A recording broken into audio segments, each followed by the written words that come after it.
پہلے تو اللہ تعالیٰ کا شکر ہے اور آپ سب سینئرز کا مجھ پہ احسان ہے کہ آپ سب تشریف لائے، اور میں نے بہت سی باتیں وہ سنی جن سے میں نے یہ سیکھا کہ اب مجھے کیسے لکھنا ہے۔ اس سے مجھے راستہ نظر آیا اور انشاءاللہ میں لکھوں گا اگر اللہ نے زندگی دی، ہمت دی، استطاعت دی تو یہ میری بہت حوصلہ افزائی ہوئی ہے۔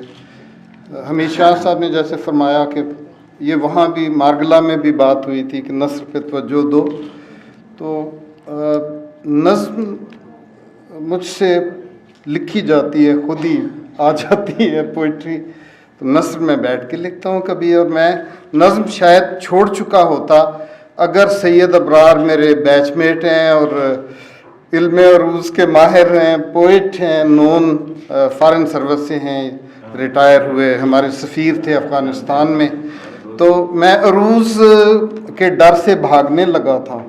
تو یہ چونکہ عروض کے خود ماہر ہیں تو انہوں نے مجھے کہا مت بھاگو، کوئی بات نہیں، خیر ہے، تو میں ادھر ٹک گیا۔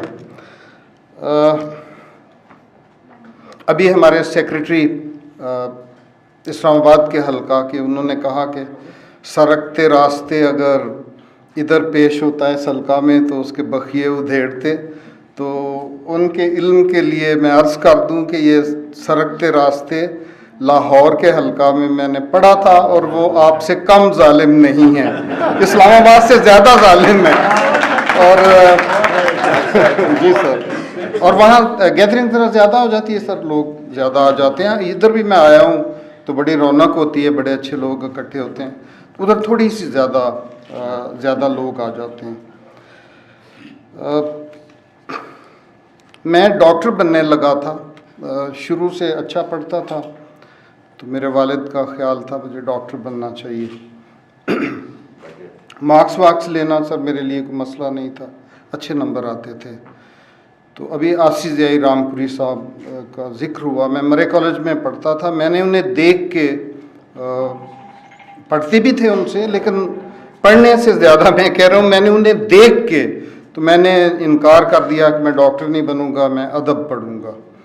پہلے بھی لٹریچر میں میری دلچسپی تھی، تو اس سے والد صاحب تھوڑے سے انہوں نے کہا کہ نہیں ڈاکٹر بننا چاہیے، تو لیکن جب میں نے اصرار کیا، اگر آصف ضیائی رامپوری صاحب سے ملاقات ہو کسی کی تو وہ بڑے نستعلیق، دبلے پتلے اور پاجامہ سر نیچے اور اوپر شیروانی پہن کے، اور وہ پان ساتھ، اور ان کو دیکھ کے ہی مزہ آ جاتا تھا۔ پھر جب بی اے میں گیا تو وہاں شہرت بخاری صاحب مل گئے، تو ہمیں ایک راستہ مل گیا، تو اس سے میں اس پہ چل نکلا۔ پھر لکھنا بڑی دیر موقوف رہا کیونکہ میں اپنی نوکری میں پڑ گیا، تو کچھ لکھتا تھا تو دائیں بائیں پڑھا رہتا تھا۔ پھر جو لوگ جنہوں نے مجھے اس طرف لائے، ہمارے زبیر شفیع غوری صاحب ہیں، کافی کتابیں لکھی ہیں انہوں نے، عبدالحمید رازی ہیں، مطابقت اس سے تھی، تو اس کا عنوان ہے عجیب لڑکی، پڑھا ہوگا جن لوگوں نے پوری کتاب پڑھی ہے۔ نہیں بھائی، میں نہیں مانتی، میں افسانہ لکھ رہی ہوں یا الجبرے کا سوال حل کر رہی ہوں جو آپ مجھے فارمولہ سکھانے سمجھانے پر تلے ہیں۔ شروع کی لائن پٹاخہ ہونی چاہیے، پھر زینہ زینہ کہانی آگے بڑھے، کردار محدود ہوں، جزیات پر زیادہ ارتکاز نہ ہو، تلمیحات، استعارات، تشبیہات و علامات کا محتاط استعمال ہو، متشابہات سے گریز ہو، وحدت تاثر مجروح نہ ہو پائے، غیر ضروری طوالت سے اجتناب کیا جائے، اور پنچ لائن پر آخری دھماکہ ہونا چاہیے جو قاری کے پڑخچے اڑا دے۔ لا حول ولا قوت۔ آپ کے فارمولے پر چل کر بھٹے کے سانچے سے ایک سی اینٹیں تو تھاپ تھاپ کر ڈھیر لگا سکتی ہوں، لیکن آزاد، ترادار اور میری مکمل تشفی اور قاری تک تسکین آور ترسیل پر قادر شاہکار تخلیق نہیں کر سکتی۔ مجھے کیا پڑھاتے ہیں؟ میں نے کوئی رقم پکڑی ہے بے چہرہ پابند تحریریں پیدا کرنے کی، فیکٹری لگانے کی؟ میں جانوں اور میری تخلیق، بس قاری کی اہمیت ہے، لیکن سچ بتاؤں تو قاری بھی بعد میں آتا ہے، پہلے تو میں خود ہوں، میری ذات ہے، میرا درون ہے۔ پھر مجھے اپنے جیسے کچھ دیوانے تو مل ہی جائیں گے جو پڑھ کر مزہ لیں گے، کچھ جاننے والے ہیں جو منتظر ہوتے ہیں کہ کچھ آڑا ترچھا لکھوں تو انہیں رابطے کا بہانہ ملے۔ میری انا کی تسکین کا بہت سامان ہو جائے گا، شہرت مجھے کچھ خاص متاثر نہیں کرتی، دادا پردادا باپ بھائی بہن سب معاشرہ میں جانے بوجھے لوگ ہیں، میری اپنی پہچان کے علاوہ ان کا نام، پیسہ اور شہرت بالواسطہ میرا بھی تعارف ہے۔ سو میری فکر کم کر دیں اور مجھے وہ لکھنے دیں جو میں لکھنا چاہتی ہوں، وہ نہیں جو آپ یا آپ کے قائد مجھ سے لکھوانا چاہتے ہیں۔ توبہ توبہ، دھواں نکال دیا، کیا آفت کی پرکالا ہے، پروں پر پانی نہیں پڑنے دیتی، مروب ہی نہیں ہوتی، ذرا نہیں ڈرتی، ڈیٹ کہیں کی، مسلمہ اصولوں کو چیلنج کرتی ہے، مصدقہ روایات کو ٹھکراتی ہے، زعماء کو خاطر میں نہیں لاتی، ناقدین سے متاثر ہے، نامبصرین کی قدردان۔ عجیب ڈھیٹ پن ہے، کیا بیہودہ انا پرستی ہے، کیا بیکار کی ضد ہے۔ خیر دیکھتے ہیں، کچھ کوشش اور کرتے ہیں۔ دیکھو نرمین، یہاں بھائی نہیں بھائی مستعمل ہے، دونوں کی باطنی تفہیم میں وہ دو طرفین ہے۔ بہرحال تم کون سا ماننے والی ہو، کوئی بھی تحریر جب شہود پاتی ہے تو کسی نہ کسی طور کسی قاعدے کرینے ہی کی زیر نظم ہوگی نا۔ مادر پدر آزاد بے ڈھنگی بے ترتیب لفظی لکیروں کو کوئی کیا جانے گا۔ اب اگر افسانہ لکھو اور اس میں افسانویت کی کمی ہو تو کیا افسانہ ہوگا؟ معاف فرمائیے گا سر، وہ تندی اور تلخی سے بولی۔ افسانویت کی کمی تو آپ یوں فرما رہے ہیں جیسے پیتھالوجسٹ کی رپورٹ دیکھ کر ڈاکٹر کہتے ہیں کہ وٹامن بی کی کمی ہے، یا یہ کہ ہیموگلوبن کی کمی ہے۔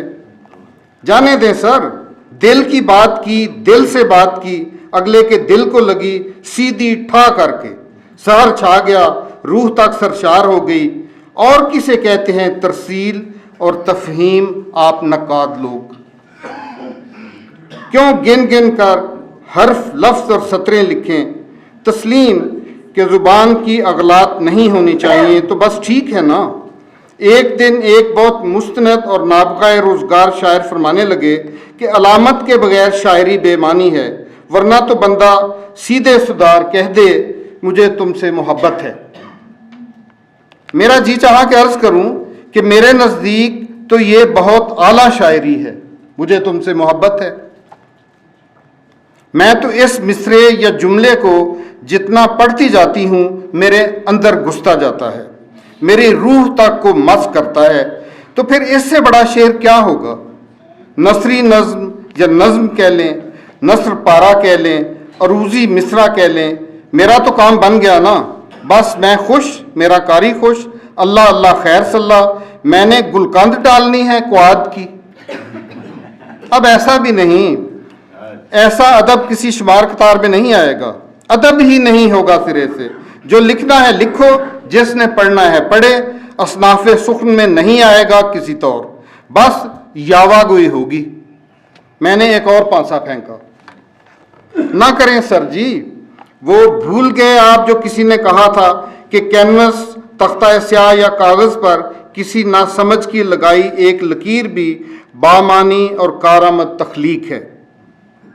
وہ جو کسی نے اپنے تئیں فالتو لکھ کر پھینک دیا اور اس کے مرنے کے بعد لوگوں نے جھاڑ پونچھ کر چھپوا کر شاہکار تخلیق قرار دیا، کیا پتہ میری آج کی آپ کے بقول یاوا گوئیاں کل کے شاہکار ہوں، جہد ساز ہوں۔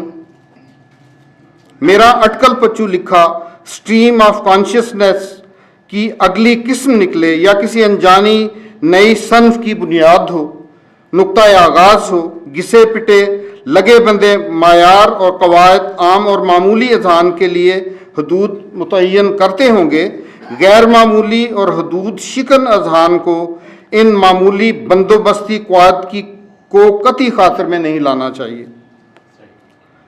گر نہیں ہے میرے اشعار میں معنی نہ صحیح.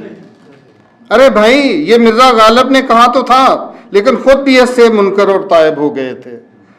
تفہیم کا بندوبست کیا تو قبول عام ٹھہرے. میں نے کوشش جاری رکھی. بس یہ تو اتنا ہی ہے.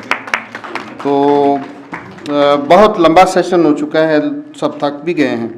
میں سب کا شکریہ ادا کرتا ہوں اور انشاءاللہ آپ لوگوں نے جو مجھے راستہ دکھایا ہے اس پہ چلتے ہوئے اور لکھنے کی کوشش کروں گا. بہت شکریہ سب کا.